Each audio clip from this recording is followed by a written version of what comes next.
Okay, the story of the woman with the alabaster box is in all four of the Gospels, which is phenomenal. If it's in all the four Gospels, it has to be really important.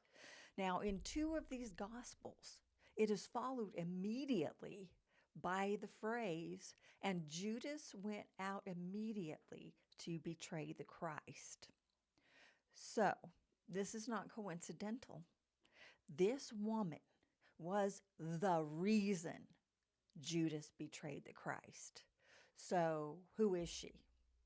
What did she do that was so upsetting to Judas? First, the backstory. Exodus chapter 4. Moses doesn't want to talk to Pharaoh. He wants Aaron to do it. So we have this little exchange in Exodus 4:16 that reads like this. And he, meaning Aaron, shall be your spokesman unto the people. And he shall be, even he shall be to you instead of a mouth. And thou shalt be to him instead of God.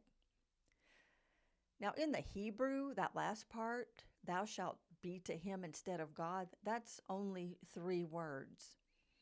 And those 3 words are these. And I'm going to butcher these because I don't speak Hebrew. But those 3 words are Atah Haya Elohim, which directly translated says, you are God. Which makes Moses, in this context, Elohim. Now, if you want to see what Moses has to say about himself as God, we can turn to Deuteronomy 32, to the Song of Moses, where Moses says this directly.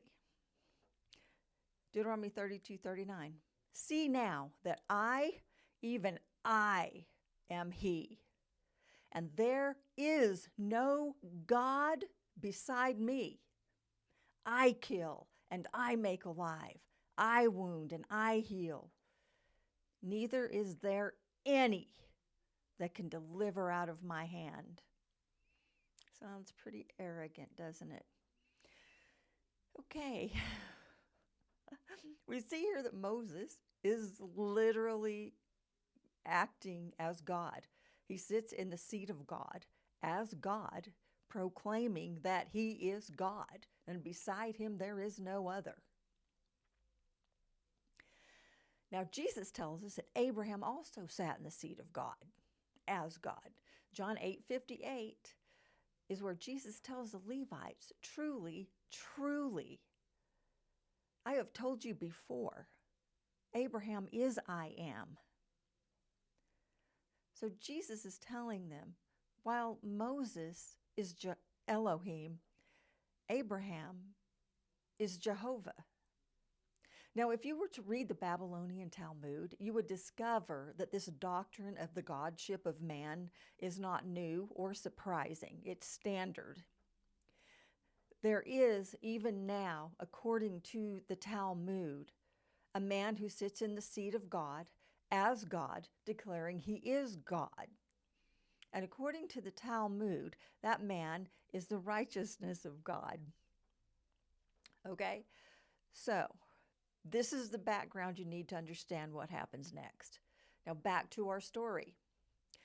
The woman with the alabaster box walks into a room filled with patriarchy. She approaches the Christ. She opens her little alabaster vial of holy anointing oil, and she anoints his head with holy anointing oil. Now, at this point, we can easily recognize her as one leg of a parable, whose mirror image is Moses himself, who also used holy anointing oil to anoint Aaron. Now, Moses sat in the seat of God as God when he anointed Aaron as his high priest.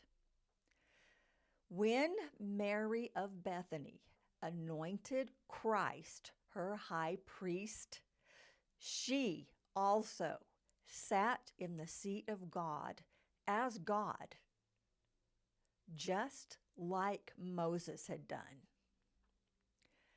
She basically deposed Moses and sat in his seat as God and declared herself God, and Jesus, her high priest, her spokesperson.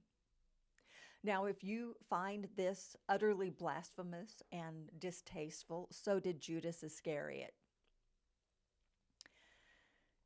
Now, Judas and the Patriarchy were outraged and accused Mary of a pernicious act. Now, a pernicious act is an act that will get you executed under the law. They accused her of sin. They cried out for her execution. They began to even question Jesus. How does he not know this woman is a sinner? Like, how can he even be the Son of God or even a prophet if he doesn't know this? And Judas Iscariot went out immediately to betray Jesus to the high priest. Now, in the account in Luke 7, it refers to Mary of Bethany as a sinner a couple of different times. But Jesus called her a woman of faith who was greatly loved and whose sins were forgiven.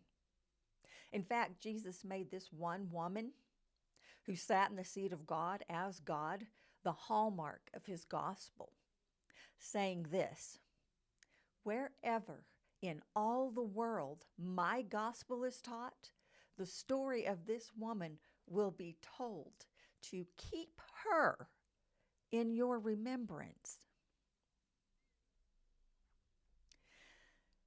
Now, the Levites, or the patriarchy that was present, believed that all women were sinners because Moses accused Eve of eating a forbidden fruit and determined that the collective punishment inflicted upon womankind would be subjugation to patriarchy.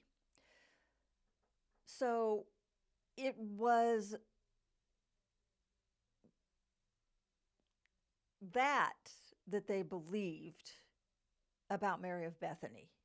She had committed no sin, but she was still a sinner in their eyes simply by virtue of being a woman, because they believed that the sin of Eve was collective in nature and affected every woman, no matter what they did or didn't do. So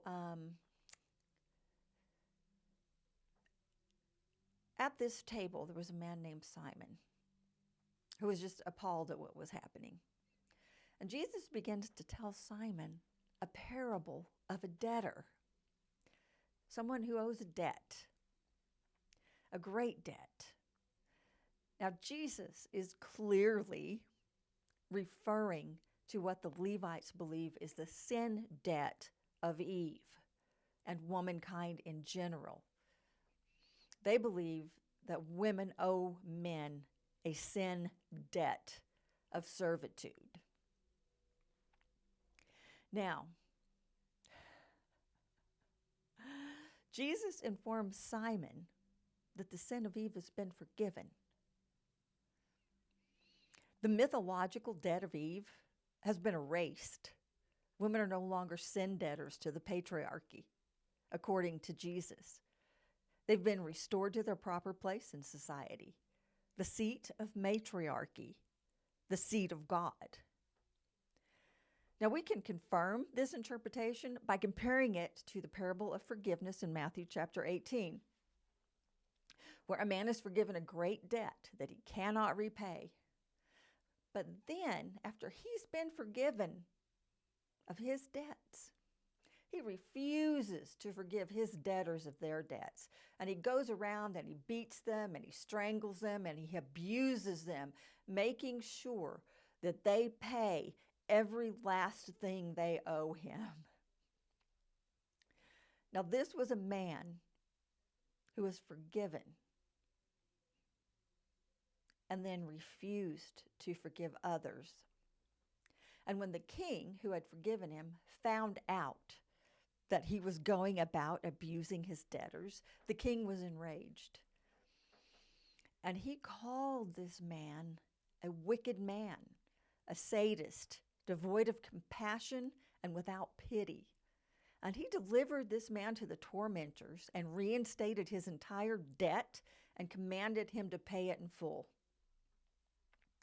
So the moral of the story that Jesus is telling is this: forgiven men who refuse to forgive their wives the sin of Eve and exact from them the debt of Eve, which is subjugation, those men will have their forgiveness revoked, and they will be subjugated to their tormentors. So Jesus came to restore woman to her rightful place, matriarchy, inasmuch as woman believed she was lesser than man and willingly subjugated herself to man. She sinned the sin of Jezebel. And inasmuch as woman believed she was sin and a servant, she was deceived. And inasmuch as woman believed she was under collective punishment for the sin of one woman, she was deluded. In the end, Jesus made woman the hallmark of his gospel and said this: inasmuch as you have done it unto the least of these, my daughters, you've done it unto me.